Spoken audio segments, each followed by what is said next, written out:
الحمد للہ رب العالمین والصلاة والسلام علی نبینا محمد وآلہ وصحبہ اجمعین، اما بعد، رب اشرح لی صدری ویسر لی امری واحلل عقدۃ من لسانی یفقہوا قولی ربی زدنی علم۔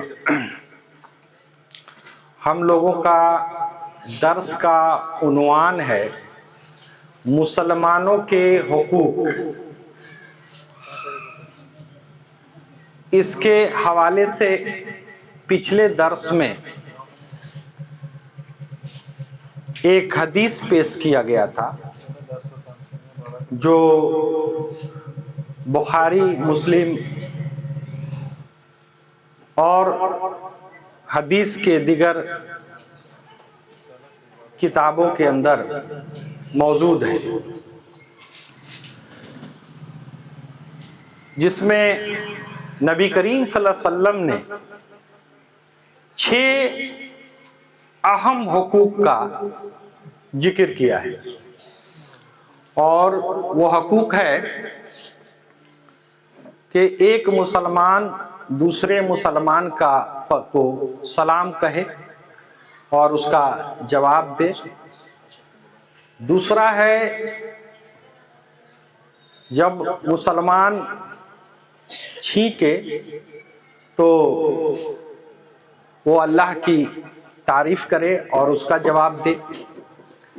تیسرا، جب کوئی مسلمان کسی مسلمان سے مشورہ طلب کرے تو اس کو مشورہ دے۔ اور چوتھا، جب کوئی مسلمان کسی مسلمان کو دعوت دے تو دعوت کو قبول کرے۔ اور پانچواں، جب مسلمان کوئی بیمار ہو جائے تو اس کی عیادت کے لیے جائے۔ اور چھٹا، جب وفات پائے تو اس کے جنازے میں شریک ہو۔ یہ 6 اہم حقوق ایک ہی حدیث کے اندر میں نبی کریم صلی اللہ علیہ وسلم نے بیان فرمایا، جس کا پہلا حصہ پچھلے درس میں قرآن و سنت کے روشنی میں وضاحت کے ساتھ بیان کیا گیا۔ انشاءاللہ آج کے درس میں باقی حصوں پر گفتگو کی جائے گی۔ تو دوسرا اس کا حصہ ہے چھینک کے آداب۔ چھینک جو آتا ہے ایک مسلمان کا، اس کا کیا آداب قرآن و سنت میں ہے، انشاءاللہ اس پر ہم لوگ غور کریں گے۔ تو اس کا بیسک چیز یہ ہے کہ جب کوئی بھی انسان کو جب چھینک آئے تو وہ الحمدللہ کہے۔ وہ کیا کہے گا؟ الحمدللہ۔ اور دوسرا آدمی اب دوسرے مسلمان پر یہ ضروری ہو جاتا ہے کہ اس کا جواب دے، تو اس کے جواب میں وہ کہے یرحمک اللہ، یرحمک اللہ، یعنی تجھ پر اللہ کا رحم ہو۔ جب یہ کہہ دے تو پھر چھینک مارنے والا کہے یہدکم اللہ واصلح بالکم، اللہ تمہیں ہدایت دے اور تمہارے حال کا اصلاح فرمائے۔ تو یہ طریقہ ہے چھینک کا، جس کا وضاحت بخاری شریف کی حدیث 6224 میں بیان کیا گیا ہے۔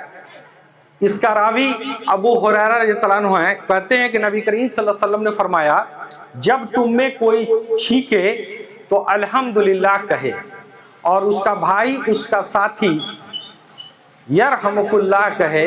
اب جب ساتھی یرحمک اللہ کہے تو اس کے جواب میں چھینکنے والا یہدکم اللہ واصلح بالکم کہے۔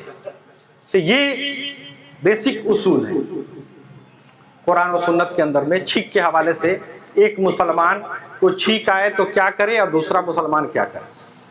اب اس کا سائنٹیفک اسپیکٹ، میڈیکل سائنس سے اس کا کیا لنک ہے، میں یہاں پر وضاحت کرنا بہتر سمجھتا ہوں. یہ تو شریعت کا اصول ہے، آپ کو ایسا کرنا ہے، مگر میڈیکلی اس کا کیا وجاہت ہے؟ تو اللہ سبحانہ و تعالیٰ نے جب انسان کو تخلیق کیا ہے اور انسان کے تخلیق کے بعد انسانوں کے لیے پوری دنیا کے ہر چیز کو پیدا کیا، اس کے بعد انسان کے لیے کیا چیز نقصان پہنچانے والا ہے اور کیا چیز فائدہ پہنچانے والا ہے اس کا بھی وضاحت کر دیا، اور انسان کے پروٹیکشن کے لیے اس کا پورا تخلیق میں ایک میکینزم کو بنایا ہے. پہلا پروٹیکشن کے لیے انسان کے اوپر اسکین ہے، یہ چمڑا جس کو ہم لوگ بولتے ہیں اسکین. یہ اسکین کا ایسا پروٹیکشن ہے کہ اس کے ذریعے کوئی بھی جراثیم، کوئی بھی فورن باڈیز آپ کے باڈی کے اندر میں داخل نہیں ہو سکتا.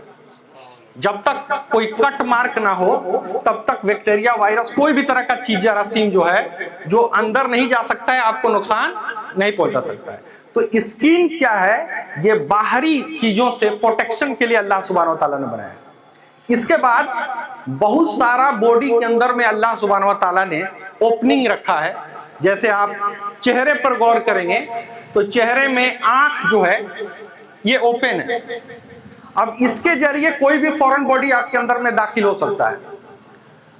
تو اس کے پروٹیکشن کے لیے اللہ سبحانہ و تعالیٰ نے اس کے اندر میں آنسو بنایا ہے. آپ غور کرتے ہوں گے، ہر آدمی مشاہدہ کیا ہوگا کہ کوئی کیڑا یا فتنگا جب آنکھ میں آپ کا پڑتا ہے تو ترنت آنسو نکلتا ہے اور وہ ترنت مر بھی جاتا ہے. کیوں؟ کہ اس کے اندر میں ایسا کیمیکل ہے جو اس کو مار دیتا ہے اور وہ آپ کو زیادہ نقصان نہیں پہنچا پاتا ہے. اسی طریقہ سے گرد وغیرہ بھی آپ کے آنکھ کے اندر میں جاتا ہے تو وہ آنسو جو نکلتا ہے اس کو ڈیزولو کرتا ہے اور پھر آنسو کے ذریعے بہت سارا چیزیں جو ہے آپ کے باڈی سے نکل جاتا ہے. تو آنکھ کے پروٹیکشن کے لیے، باہری چیزوں کو جانے کے لیے اللہ سبحانہ و تعالیٰ نے اصول بنائے. اسی طریقہ سے ناک جو ہے ہمارا یہ بھی اوپن ہے.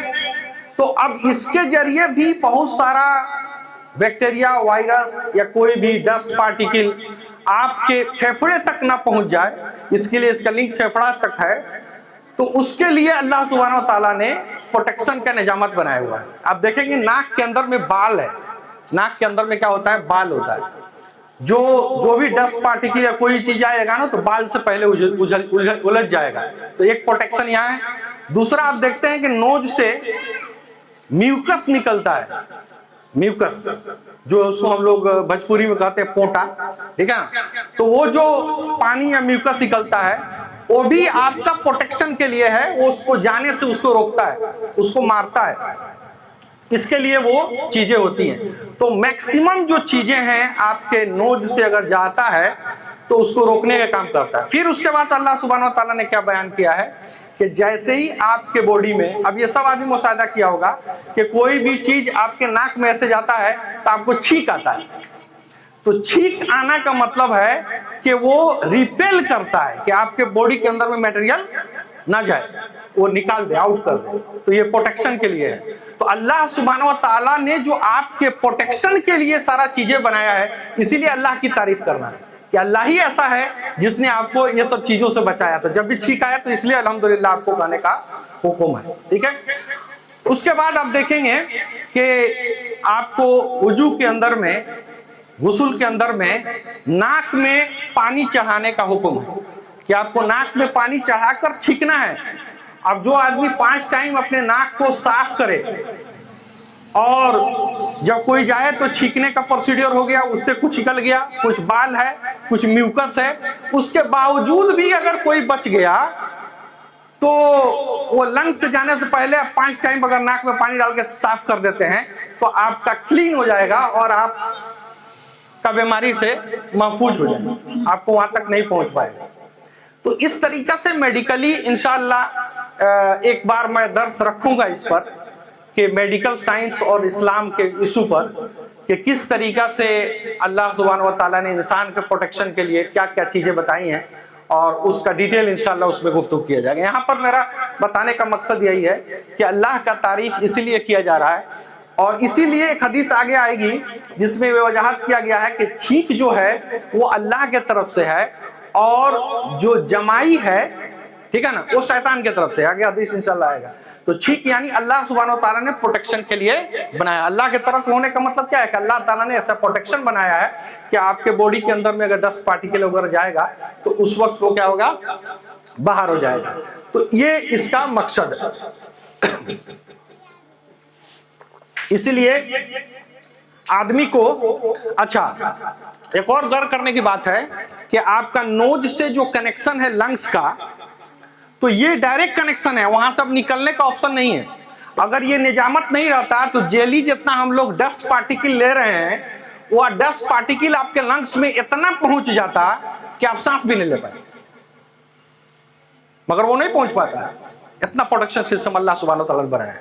تو اسی لیے کوئی بھی چیز اگر آپ کے ناک میں گھسنے کی کوشش کرتا ہے تو آپ کو اس وقت چھینک آتا ہے, اور جب چھینک آتا ہے تو آپ اللہ کی تعریف کہیے الحمدللہ کہیے. ٹھیک ہے جی. تو یہ رہا بیسک اصول کہ چھینک آئے تو ایک مسلمان کو کیا کہنا چاہیے, پھر دوسرا مسلمان اس کے جواب میں کیا کہے, پھر وہ کیا کہے. یہ ہم نے بخاری شریف کے روایت میں اس کا وضاحت کیا. اس کے بعد آتا ہے کہ اگر کوئی آدمی چھینکتا ہے اور وہ الحمدللہ نہیں کہتا ہے, مان لیجئے آپ کے پاس کوئی بندہ بیٹھا ہوا ہے اور اس کو چھینک آ گیا, اور چھینک آنے کے بعد الحمدللہ اگر وہ نہیں کہتا ہے تو کیا مجھے اس کا جواب دینا چاہیے کہ نہیں دینا چاہیے؟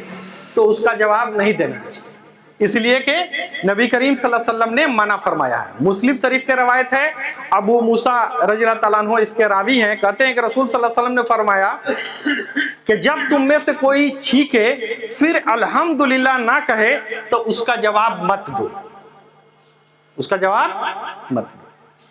یعنی جب وہ الحمدللہ کہے گا تب آپ کا اس کا جواب دینا ہے. ٹھیک ہے. اور ایک اور بخاری شریف کے اندر میں روایت ہے کہ نبی کریم صلی اللہ علیہ وسلم کے پاس دو آدمی ہیں اور ایک آدمی کو نبی کریم صلی اللہ علیہ وسلم جواب دیتے ہیں اور ایک آدمی کا جواب نہیں دیتے ہیں, اور دونوں آدمی چھینکتے ہیں.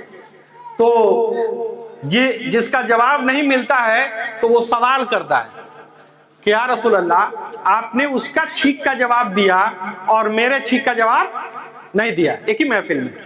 تو نبی کریم صلی اللہ علیہ وسلم کہتے ہیں کہ اس نے اپنے چھینک پر الحمدللہ کہا اس لیے میں نے جواب دیا, اور تم نے نہیں کہا اس لیے میں نے جواب نہیں دیا. تو یہ نبی کریم صلی اللہ علیہ وسلم کے عمل سے بھی ثابت ہے کہ ان کے سامنے ایسا ہوا اور نبی صلی اللہ علیہ وسلم نے اس کو ہی کیا, اور نبی کریم صلی اللہ علیہ وسلم نے حکم بھی دیا ہے کہ ایسے لوگوں کو چھینک کا جواب مت دو.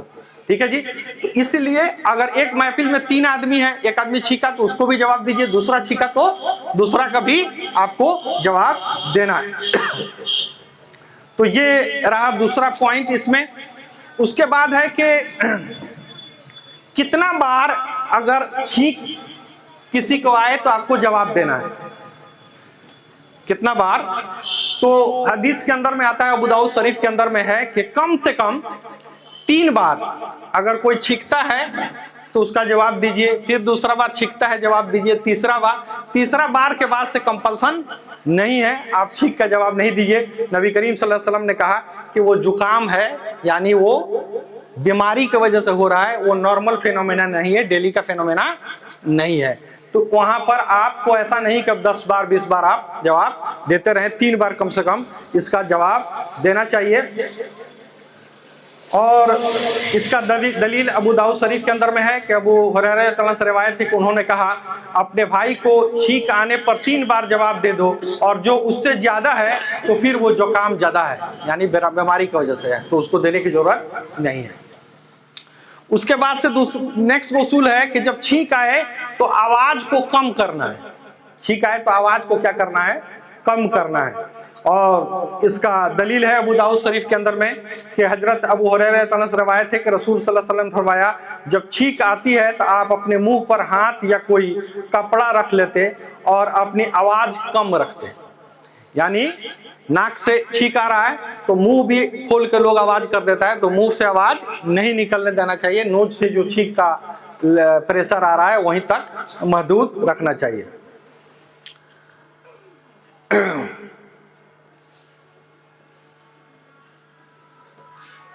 अब नेक्स्ट उसूल है कि अगर कोई आदमी को छींक आता है तो क्या वो अल्हम्दुलिल्लाह के अलावा कोई दूसरा दुआ कर सकता है कि नहीं कर सकता है?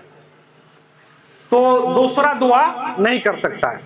इसका दलील है तिरमिज़ी शरीफ के अंदर में कि नाफे से रिवायत है कि इब्ने उमर रज़ियल्लाहु अन्हु के पहलू में एक बंदा बैठा हुआ है और वो शख्स छींक आती है तो वो कहता है अल्हम्दुलिल्लाहि वस्सलामु अला रसूलिल्लाह, तमाम तारीफें अल्लाह के लिए है, अस्सलाम है रसूल सल्लल्लाहु अलैहि वसल्लम पर। वो इजाफा करके दुआ को पढ़ता है। तो इब्ने उमर कहते हैं कि कहने के लिए मैं भी अल्हम्दुलिल्लाहि वस्सलामु अला रसूलिल्लाह कह सकता हूँ। यानी ये कलामात जो है ये तो बेहतर है, कलामात में कमी नहीं है, मगर रसूल सल्लल्लाहु अलैहि वसल्लम ने हमें इस मौके पर इस तरह नहीं सिखाया है। इस मौके पर हमको सिर्फ अल्हम्दुलिल्लाह ही सिखाया है। तो इसीलिए हर हाल में आपको अल्हम्दुलिल्लाह ही कहना है, अच्छा कलमात का इजाफा नहीं करेंगे। ये सहाबा का फहम से बात पता चलता है। ठीक है जी। तो इसलिए छींक आने पर आपको अल्हम्दुलिल्लाह ही कहा जाए और जवाब देने वाला यरहमुकुल्लाह कहे। क्लियर है? उसके बाद है कि छींक जो है वो अल्लाह के तरफ से है और जमाई जो है वो शैतान के तरफ से है। ये बुखारी शरीफ में रवायत मौजूद है। इसका रावी अबू हुरैरा रज़ियल्लाहु अन्हु कहते हैं कि नबी करीम सल्लल्लाहु अलैहि वसल्लम ने फरमाया कि अल्लाह ताला छींक को पसंद करता है और जमाई को नापसंद करता है। इसलिए जब तुम में से कोई शख्स छींके और अल्हम्दुलिल्लाह कहे तो हर मुसलमान पर जो उसे सुने हक है कि उसका जवाब में यरहमुल्लाह कहे। लेकिन जमाई शैतान के तरफ से होती है, इसलिए जहां तक हो सके उसे रोके, क्योंकि वो जब मुंह खोलकर हा हा करता है तो शैतान उस पर हंसता है। तो इसीलिए जमाई जो है उसको मुंह रख कर उसको ढकना चाहिए, नहीं मुंह खोल कर। ऐसे लोग बहुत सारा आदमी को देखिएगा कि वो क्या है कि मुंह खोल के ऐसे जमाई लेता है, तो ये सुन्नत तरीका नहीं है। सुन्नत तरीका ये है कि जमाई आए तो मुंह पर हाथ रखिए, मुंह को मत खोलिए, और छींक भी आए तो आवाज को बहुत ज्यादा मत निकालिए मुंह से, मुंह पर रुमाल रखिए। ठीक है ना? और इस चीजों को ध्यान में रखा जाए। क्लियर है? तो इस तरह से हो गया कि छींक जो है वो बेहतर है, जमाई शैतान के तरफ से तो अच्छा नहीं है। उसके बाद है कि गैर मुस्लिम अगर छींक मारे तो उसका जवाब दे सकते हैं कि नहीं। अगर कोई गैर मुस्लिम है वो छींक मारे तो उसका जवाब देंगे कि नहीं। तो अबू दाऊद शरीफ के अंदर में हदीस है कि हजरत अबू बुरीदा अपने वालिद से रवायत करते हैं कि यहूदी लोग नबी करीम सल्लल्लाहु अलैहि वसल्लम के मजलिस में जानबूझकर छींक मारा करते थे और ये तवक्को रखते थे कि आप उन्हें दुआ फरमाए थे, यानी यह रकमुल्लाह रसूल सल्लल्लाहु अलैहि वसल्लम कहेंगे, मगर आपने उन्हें जवाब देने से पहले यहदकुमुल्लाह युस्लिहु बालकुम कहते, अल्लाह तुम्हारे हिदायत दे और तुम्हें इस्लाह फरमाए। तो वो उनका जवाब उस तरीका से नहीं देते थे। तो इसीलिए आप भी अगर कोई गैर मुस्लिम छींक मारता है तो उसको हिदायत का दुआ आपको करना है, उसको यरहमुकुल्लाह का वर्ड इस्तेमाल नहीं करना है। क्लियर है? उसके बाद है कि औरत अगर छींक मारे तो उस वक्त मर्द उसका जवाब दे सकता है कि नहीं। अगर औरत छींके तो मर्द उसका जवाब दे सकता है कि नहीं। ये मुस्लिम शरीफ के अंदर में रवायत मौजूद है। इसका रावी अबू हुरैरा रज़ियल्लाहु अन्हु कहते हैं कि वो अपने वालिद हजरत अबू मूसा रज़ियल्लाहु अन्हु के पास गए। उस वक्त हजरत फजल बिन अब्बास रज़ियल्लाहु अन्हु के बेटी के घर में थे। मुझे छींक आई तो उन्होंने जवाब में दुआ नहीं दी, और फजल रज़ियल्लाहु अन्हु की बेटी को छींक आई तो उसको उन्होंने जवाब में दुआ दी। मैं अपने वालिदा के पास गया और उन्हें बताया। जब वो मेरे वालिदा के पास आए तो उन्होंने कहा कि तुम्हारे पास मेरे बेटे को छींक आई तो तुमने जवाब में दुआ नहीं दी, और उस फजल की बेटी को छींक आई तो तुमने जवाब दिया। तो उन्होंने कहा तुम्हारे बेटे को छींक आई तो उसने अल्हम्दुलिल्लाह नहीं कहा, इसलिए मैंने जवाब नहीं दिया, और उस खातून को छींक आई तो उन्होंने अल्हम्दुलिल्लाह कहा, इसलिए मैंने उनको जवाब में दुआ दी। तो मैंने रसूल सल्लल्लाहु अलैहि वसल्लम से सुना है, आप सल्लल्लाहु अलैहि वसल्लम फरमाते हैं जब तुम में से किसी को छींक आए तो अल्हम्दुलिल्लाह कहे तो उसका जवाब में दुआ दो, अगर वो अल्हम्दुलिल्लाह ना कहे तो दुआ ना दो। ये मुस्लिम शरीफ के अंदर में रवायत है। तो ये सहाबी रसूल के अमल से भी पता चलता है कि वो लोग इस इशू को किस तरीका से टैकल करते थे। यानी औरत भी अगर छींके अल्हम्दुलिल्लाह कहे तो उसका जवाब आप देंगे, और मर्द अगर छींके तो औरत भी उसका जवाब देगी।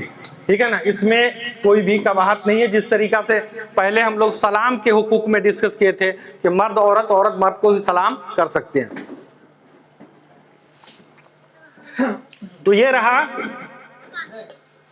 दूसरा मुसलमानों को हकूक छींक के हवाले से कि छींक के क्या मसाइल है और क्या उसका रूल रेगुलेशन है। इसके बाद तीसरा जो अहम हक है वो ये है मशवरा का हुकूक। मशवरा का क्या हुकूक है? यानी जब कोई मुसलमान अपने मुसलमान भाई से मशवरा तलब करे तो आपको मशवरा देना है, आपको मशवरा देना है। उसका हक है कि एक मुसलमान से दूसरा मुसलमान क्या करे, मशवरा मांगे और आपको मशवरा देना है। तो ये रसूल का हुक्म है, तो इसको फॉलो करना है, पहली बात। दूसरी बात ये है कि अपने भाई को आप गलत मशवरा नहीं दे सकते। आप मशवरा जो देंगे तो कैसा मशवरा देंगे? सही, गलत नहीं। ठीक है जी। अल अदबुल मुफरद के अंदर में इमाम बुखारी ने 257 में ये रवायत नकल किया है कि अबू हुरैरा बयान करते हैं कि नबी करीम सल्लल्लाहु अलैहि वसल्लम फरमाया, जिस शख्स ने मेरे हवाले से कोई ऐसी बात कहे जो मैंने नहीं कही तो अपना ठिकाना आग में बना ले। तो नबी करीम सल्लल्लाहु अलैहि वसल्लम के हवाले से बात करने में बहुत सोचने की जरूरत है। हम लोग क्या करते हैं गलती, कोई इंटरनेट पर कोई आदमी रसूल के हवाले से हदीस डाल देता है, हम उसको तहकीक नहीं करते हैं कि ये रसूल की बात है कि नहीं है, सही है क्या गलत है। हम क्या करते हैं, फॉरवर्ड। तो आप उसमें शामिल हो जाएंगे। रसूल सल्लल्लाहु अलैहि वसल्लम ने इसको सख्ती से मना किया है कि बगैर कंफर्मेशन का आप रसूल का हवाला देकर बात बयान नहीं करें।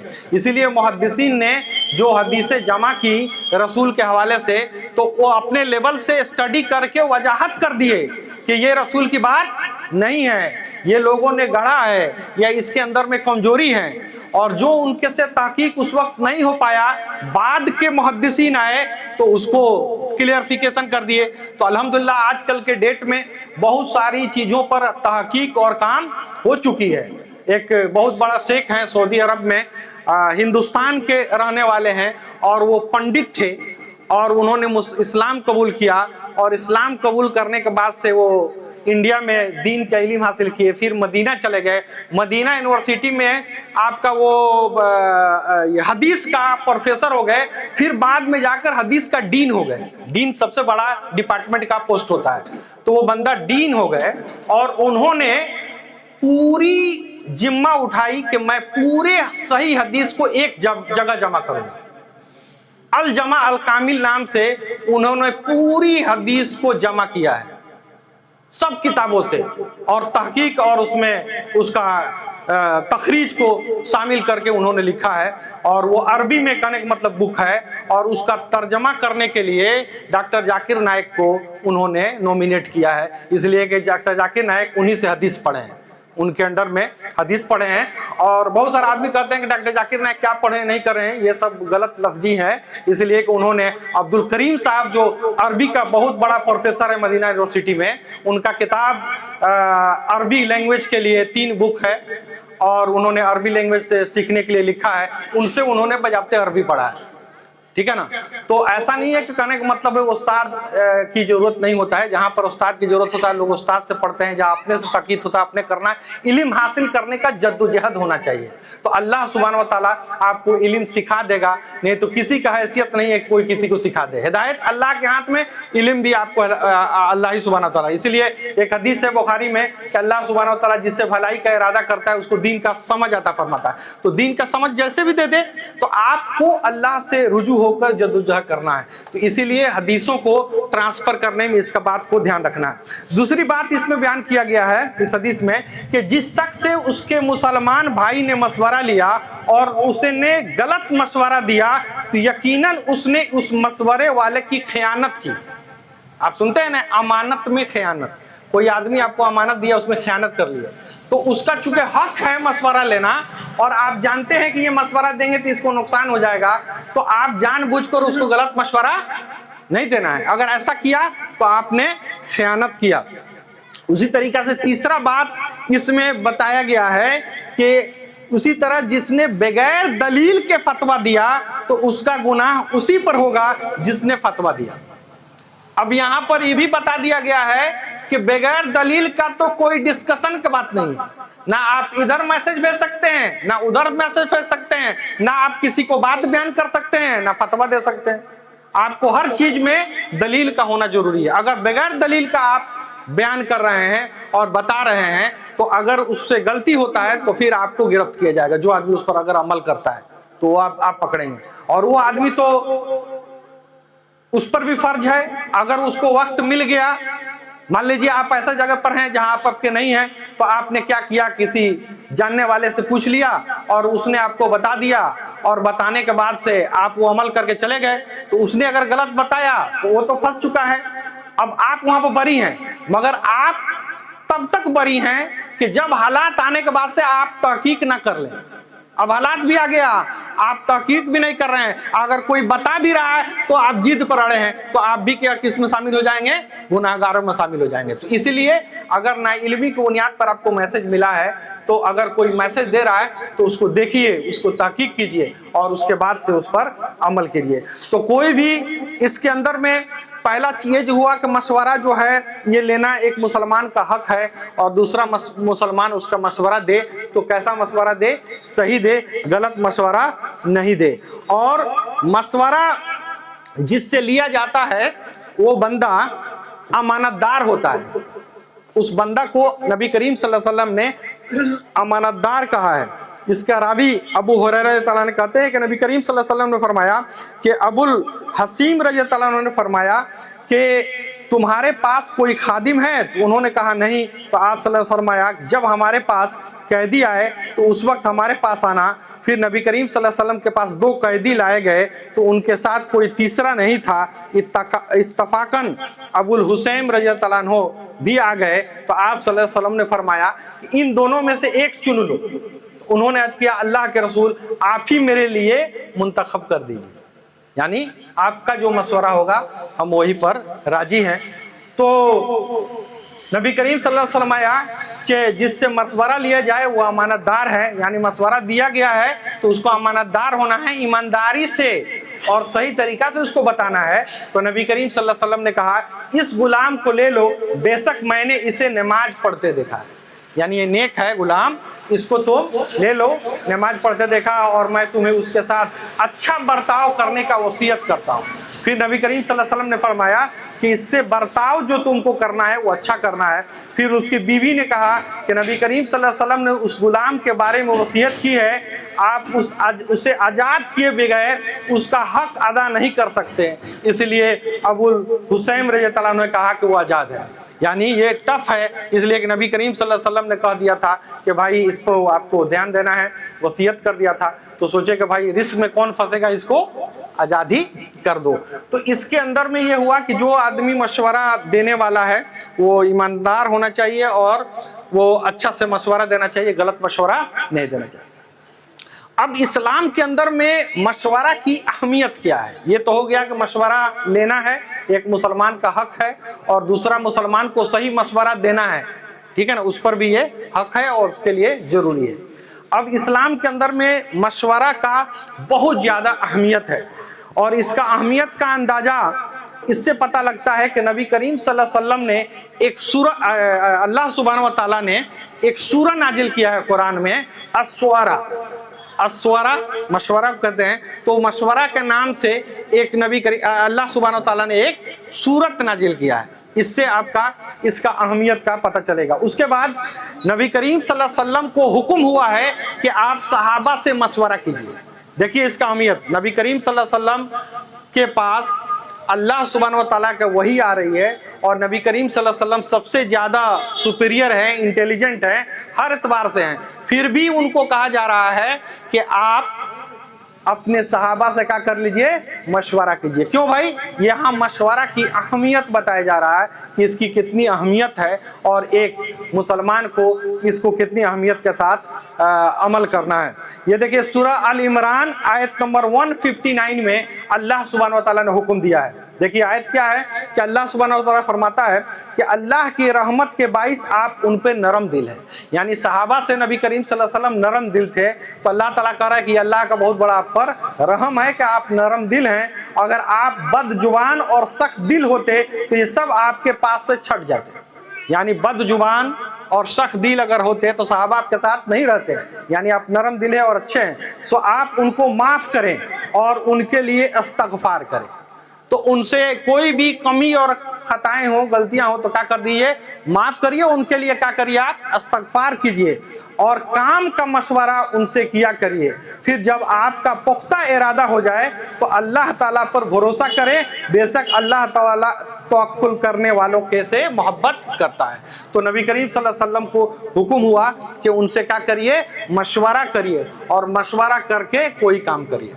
और इसका मिसाल हदीसों के अंदर में बहुत सारा मिलता है, जैसे जंग बदर के मौके पर नबी करीम सल्लल्लाहु अलैहि वसल्लम ने बजाबते इज्तिमाई मशवरा किया और मशवरा में पास करके जंग के मैदान में वो लोग उतरे। उसी तरीका से जंग अहजाब यानी जंग खंदक के अंदर में, ठीक है ना, हजरत सलमान फारसी रज़ियल्लाहु अन्हु ने खंदक खोदने का कंसेप्ट बताया कि एक तरफ से पहाड़ी है, एक तरफ से हम लोग खंडक खोद देंगे, ठीक है ना, तो वो लोग इधर से नहीं आए पड़ेंगे, इसलिए कि जो फारसी के रहने वाले थे, पर्शिया के रहने वाले थे, और वो लोग उस जमाने में वो बहुत एक्सपर्ट थे जंग लड़ने के अंदर में, ठीक है ना। दो ही सल्तनतें उसमें था, एक पर्शिया का एक रोम का, ठीक है ना, तो ये लोग बहुत पावरफुल थे, तो उन्होंने तजवीज किया और उसी के तहत जंग हुआ, अल्हम्दुलिल्लाह जंग जीता गया, ठीक है।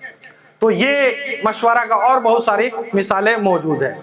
उसी तरीका से तीसरा इसका नुक्ता है मशवरा का अहमियत का कि अल्लाह सुब्हानहू व तआला ने सहाबा, उस वक्त तो नबी अल्लाह सुब्हानहू व तआला जो भी आयतें उतार रहे हैं, तो उस वक्त मोमिन का जो जमात दुनिया के अंदर मौजूद थे वो सहाबा की जमात है, तो अल्लाह सुब्हानहू व तआला ने उनका खाका खींचा है, उनका सिफत बयान किया है, और हर मुसलमान को उन्हीं के हिसाब से इस सिफत को अपनाना चाहिए। यानी एक मुसलमान का सिफत है कि वो मशवरा करने वाला हो।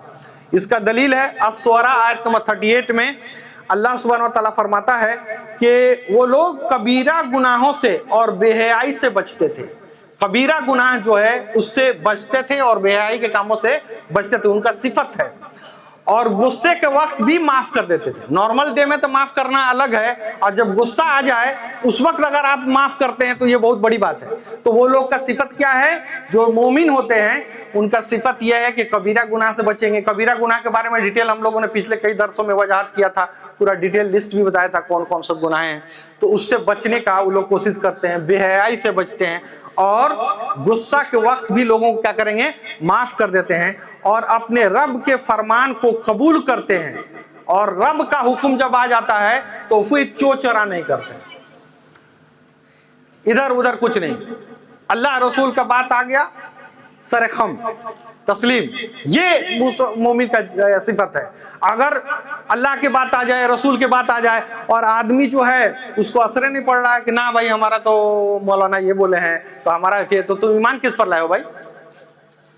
कोई दूसरा मौलाना पेश करे तो तुम कहो कि तुम्हारा मौलाना ये किए हैं, हमारा मौलाना ये, तो ये समझ में बात आती है। मगर एक जगह अल्लाह की बात आ जाए, रसूल की बात आ जाए, तो तुम मौलाना ऐसा कंपेरिजन करोगे, तो वहां आपको ऐसा नहीं करते हैं। और नमाज की पाबंदी करते हैं, और मोमिनों का एक अहम सिफत यह है कि नमाज की पाबंदी करते हैं। तो जो आदमी नमाज ही नहीं पढ़ रहा है वो उनका मोमिन का क्या सिफत है? तो मोमिन का ये सिफत है। और उनका हर काम आपस के मशवरा से होता है। उनका सिफत क्या है कि हर काम आपस के मशवरा से होता है, और हमने जो उन्हें दे रखा है उसमें से वो खर्च करते हैं, वो अल्लाह के राह में देते हैं। तो ये तीन इंपॉर्टेंट नुक्ता आपके पास रखा गया जिसके अंदर में मशवरा का अहमियत बयान किया गया कि मशवरा का कितना इस्लाम के अंदर में अहमियत है, और हमारे जिंदगी में ये मशवरा का कंसेप्ट पूरी तरह से उठा हुआ है।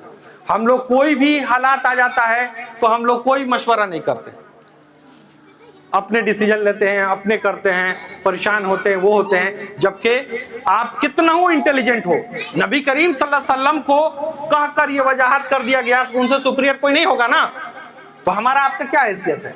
इसलिए ये इसका अहमियत है कि जो पहलू से, जिस नुक्ते से आप सोच रहे हैं, जरूरी हो सकता है कि दूसरा नुक्ता आपके जहन में नहीं आ रहा है, दूसरा भाई आपको बता दे तो आपको डिसीजन लेने में क्या हो जाए, आसानी हो जाए।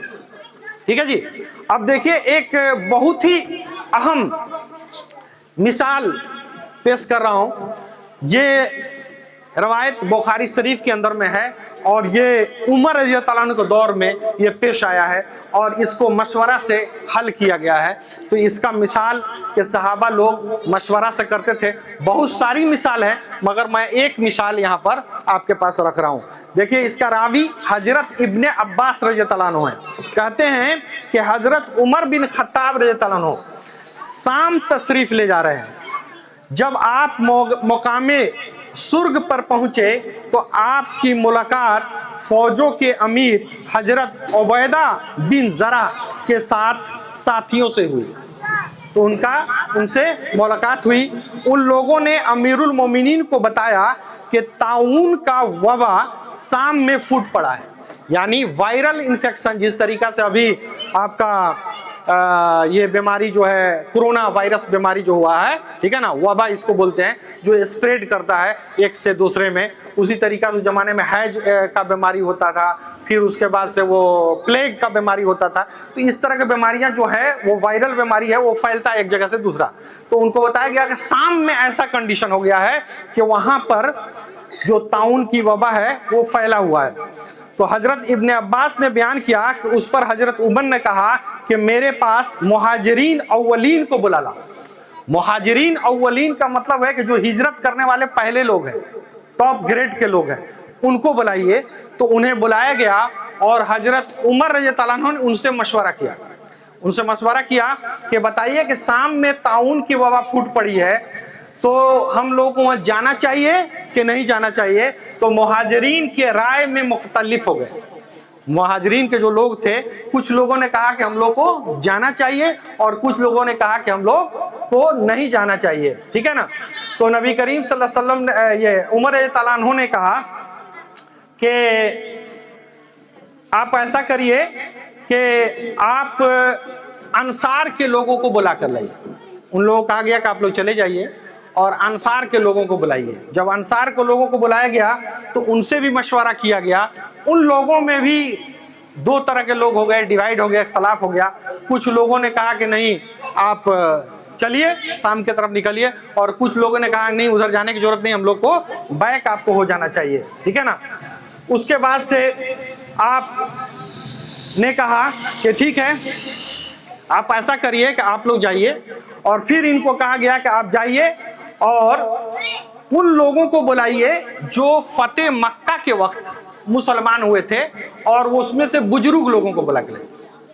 जो बुजुर्ग लोग एक्सपीरियंस लोग हैं उन लोगों को बुला के लाइए। जब उन लोगों को बुला के लाया गया तो उन लोगों में कोई भी इख्तलाफ नहीं, सब लोगों ने कहा कि आप लौट जाइए। सब लोगों का कहा दिया कि लौट जाइए। फिर उमर रज़ियल्लाहु अन्हु ने ये फैसला लिया कि ठीक है हम लोग ऐलान कर दो कि सुबह हम लोग ऊंट पर सवार होकर वापस मदीना लौट जाए। तो इन्होंने पूरा ग्रुप से मशवरा करके, हाकिम वक्त हैं तो इन्होंने एक फाइनल डिसीजन लिया, और डिसीजन लेकर इनका मशवरा पसंद आया तो कहा कि हम लोगों को क्या करना है कि लौट जाना। ये डिसीजन हो गया। ये डिसीजन होते ही हजरत अबू उबैदा बिन जरा ने कहा कि अल्लाह की तकदीर से फरार अख्तियार किया जा रहा है। अब जो फौजी के अमीर हैं वो कह रहे हैं कि तो अब तो अल्लाह के तकदीर से फरार अख्तियार कर रहे हैं, हमको तो जाना चाहिए जो हमारा तकदीर में होगा। बहुत सारा आदमी कहते रहता है जो होगा देख ले जाएगा, जो तकदीर में होगा वो हो जाएगा। उसका रद्द है यहाँ, जवाब देखिए कितना जबरदस्त है। तकदीर का पूरा कंसेप्ट यहाँ पर वजाहत किया गया है। तो हजरत उमर रज़ियल्लाहु अन्हु ने कहा काश ये बात किसी और ने कही होती। होता है ना भाई, एक एक्सपेक्ट आप कर रहे हैं, आप अमीर हैं और आप फौजी का लीडर हैं और आप ऐसा बात कर रही हैं, तुमको तजुब हुआ कि काश ये तुम ना कहे होते। कौन कहा होता? कोई दूसरा कहा होता। तो हम उसके बाद उन्होंने कहा कि हम अल्लाह के तकदीर से फरार अख्तियार कर रहे हैं, लेकिन अल्लाह ही के तकदीर के तरफ जा रहे हैं। अल्लाह के तकदीर से क्या किए? फरार अख्तियार किए और अल्लाह ही के तकदीर के तरफ जा रहे हैं। फिर उन्होंने एक क्वेश्चन उनके पास रखा, क्या तुम्हारे पास ऊंट हो और तुम उन्हें लेकर किसी ऐसे वादी में जाओ जिसके दो किनारे हों, एक सरसब्ज शादाब और दूसरा खुश्क, क्या ये वाक़ई नहीं कि अगर तुमने सरसब्ज किनारे पर चरवाओगे तो वो भी अल्लाह के तकदीर से ही होगा, और जब खुश्क किनारे पर चराओगे तो वो भी अल्लाह के तकदीर से होगा। क्या है? अल्लाह सुब्हानहू व तआला ने आपके चॉइस को, आपके थिंकिंग को गैब के इल्म से लिख रखा है। ये डिसीजन आपका है, आपको नहीं पता है। ये नहीं कि अल्लाह ताला आपको कंपल्सन कर रहा है कि वहां जाइए, तो आपको शरीयत के उसूल के हिसाब से आपको काम करना है और जाना है। तो उसके बाद वो भी अल्लाह के तकदीर से होगा। खुश किनारे पर चरगाओगे तो भी अल्लाह के तकदीर से होगा, बयान किया। फिर हजरत अब्दुर्रहमान बिन औफ रज़ियल्लाहु अन्हु, उसके बाद से अब्दुर्रहमान बिन औफ रज़ियल्लाहु अन्हु वहाँ पर आए। वो अपनी किसी ज़रूरत से कहीं पर गए थे, वहाँ पर मौजूद नहीं थे, तो उन्होंने बताया कि मेरे पास इस मसले के मुतालिक एक इल्म है। देखिए, अब तक जो भी लोग बयान कर रहे थे वो अपने इज्तिहाद से अपना एक मशवरा दे रहे थे कि जाना चाहिए नहीं जाना चाहिए, दलील किसी के पास मौजूद नहीं। इससे भी पता चल गया कि सहाबा के उतने बड़ी जमात के पास भी बहुत सारी दलीलें नहीं है, और आप दावा करते हैं कि हमारे इमाम साहब के पास पूरा दलील है, हमारे मौलवी के साथ पूरा दलील। कहाँ से रहेगा भाई? देखिए ना, यहाँ पर उमर रज़ियल्लाहु अन्हु है, उनके पास दलील नहीं। दलील रहता तो मशवरा लेते। और मुहाजिरीन अव्वलीन अंसार किसी के पास दलील नहीं, और जो बुजुर्ग को बुलाया गया उनके पास भी नहीं। वो अपना बुजुर्गियत यानी उम्र का तकाजा को देखते हुए एक्सपीरियंस की बुनियाद पर जवाब दिए। जब ये आए तो इन्होंने कहा कि हमारे पास इल्म है, और इल्म उसे कहते हैं जो कहां पर हो? कुरान में हो और हदीस में। तो इल्म से फैसला करना है, और जब इल्म आ जाए तो फिर इज्तिहाद का कोई कंसेप्ट बाकी नहीं रहता। मगर हम लोग क्या है कि इस चीजों को नहीं समझते। तो उन्होंने कहा हमारे पास एक इल्म है। मैंने रसूल सल्लल्लाहु अलैहि वसल्लम से सुना है कि आप सल्लल्लाहु अलैहि वसल्लम ने फरमाया, जब तुम किस सरजमीन में वबा के मुतालिक सुनो तो वहां ना जाओ, और जब ऐसी जगह वबा आ जाए जहां तुम खुद मौजूद हो तो वहां से मत निकलो। रावी ने बयान किया, उस पर इब्ने उमर रज़ियल्लाहु अन्हु ने अल्लाह की हम्द की और फिर वापस हो गए। तो इसके अंदर में मेडिकल साइंस का जो अभी लेटेस्ट रिसर्च है उसका आंसर मौजूद है। क्यों भाई? नबी करीम सल्लल्लाहु अलैहि वसल्लम क्या कर रहे हैं कि आपको पता चल गया कि वहां पर है तो वहां पर नहीं जाना है, और यहां पर हो गया तो यहां से फरार भी अख्तियार नहीं का। क्यों? कि फरार अख्तियार कीजिएगा तो दूसरा जगह जाकर फैलाइएगा। आज कोरोना पूरा दुनिया में क्यों फैल गया? चाइना से शुरुआत हुआ। अगर चाइना के सारे लोग को पैक कर दिया जाता है कि आपको यहां से दूसरा जगह नहीं जाना है, यहां फैला हुआ है, तो आपके इंडिया में आता? नहीं आता। इस्लाम का ये उसूल है। क्यों भाई? तो यहां पर अगर फैला हुआ है बीमारी तो यहां पर आप हैं, अब यहां पर तकदीर कीजिए और अपना सरवाइव कीजिए और अपना इलाज कीजिए, जो भी बचने का तरतीब कीजिए। और अगर आपके जिंदगी में जिंदगी रहेगा तो अल्लाह ताला जिंदगी अता करेगा, और मौत रहेगा तो मौत रहेगा। मगर अगर आप चले जाएंगे भाग कर तो मौत तो आपको होना ही है, अगले जगह भी फैलाएंगे। तो इस तरीका से बीमारियां का हो जाएंगी, बहुत ज़्यादा फैल हो जाएगी। क्वारंटाइन का जो कंसेप्ट है इसके अंदर में वजाहत के साथ बयान किया गया है। तो इसके अंदर में फैसला का कंप्लीट पॉइंट्स को सहाबा के अंदर में बयान किया गया, और बहुत सारा मशवरा है और बहुत सारे हदीसों के अंदर में वजाहत है। तो ये रहा कि मशवरा सहाबा के अंदर में किस तरह होता था और इसका क्या अहमियत है। इसके बाद हम आते हैं कि अगर आपको हमको दुनिया के अंदर में कोई भी मसला पेश आता है, कोई भी आपको काम करना है, कोई भी आपको बड़ा डिसीजन लेना है, तो शरीयत ने आपको क्या डायरेक्शन दिया है, आपको कैसे डिसीजन है। जैसे मान लीजिए आपको कोई बिजनेस करना है, तो आपको किस तरह से उसको हल करना है, क्या तरीका है। अगर आपको शादी करना है, उसका क्या तरीका है। कोई बहुत बड़ा मसला आ गया है, तो उसका क्या हल है। तो उसका नुक्ता हम लोग यहाँ पर समझेंगे। तो पहला चीज क्या है कि अगर कोई भी काम आपके पास आता है, तो सबसे पहला आप काम क्या कीजिए कि मशवरा कीजिए। जिस फील्ड का बात है उस फील्ड का माहिरीन से मशवरा कीजिए। अगर मेडिकल से रिलेटेड है तो मेडिकल के माहिरीन से मशवरा कीजिए। इंजीनियरिंग से रिलेटेड है तो उसके एक्सपर्ट से मशवरा कीजिए। अगर दीन का मामला है तो उसके एक्सपर्ट से, हदीस का मामला है तो उसके एक्सपर्ट से, किसी तरह का मामला हो उसके एक्सपर्ट से क्या करिए, मशवरा करिए। मशवरा कर लेने के बाद अगर आप किसी बात पर आपको एतमाद हो जाता है कि हमको इस डिसीजन को ले लेना चाहिए, इस डिसीजन को क्या करना है, लेना है, तो फिर आप अल्लाह पर तवक्कुल करिए और उस पर अमल करिए। तो एक चीज वसूल हो गया, पहला वसूल हो गया कि कोई भी काम आपके साथ आता है तो मशवरा कीजिए। अगर मशवरा कर लेने के बाद आप किसी एक बात पर मुतमईन हो जाते हैं तो आपको अब क्या करना है कि अल्लाह पर भरोसा करना है और उसके बाद उस पर अमल करना है। ठीक है ना। इसका दलील क्या है, सूरा अल इमरान आयत नंबर 159 में अल्लाह सुब्हानहू व तआला फरमाता है, और काम का मशवरा उनसे केयर लिया कीजिए, फिर आपका पुख्ता इरादा हो जाए तो अल्लाह पर भरोसा कीजिए, बेशक अल्लाह सुब्हानहू व तआला तवक्कुल करने से मोहब्बत करता है।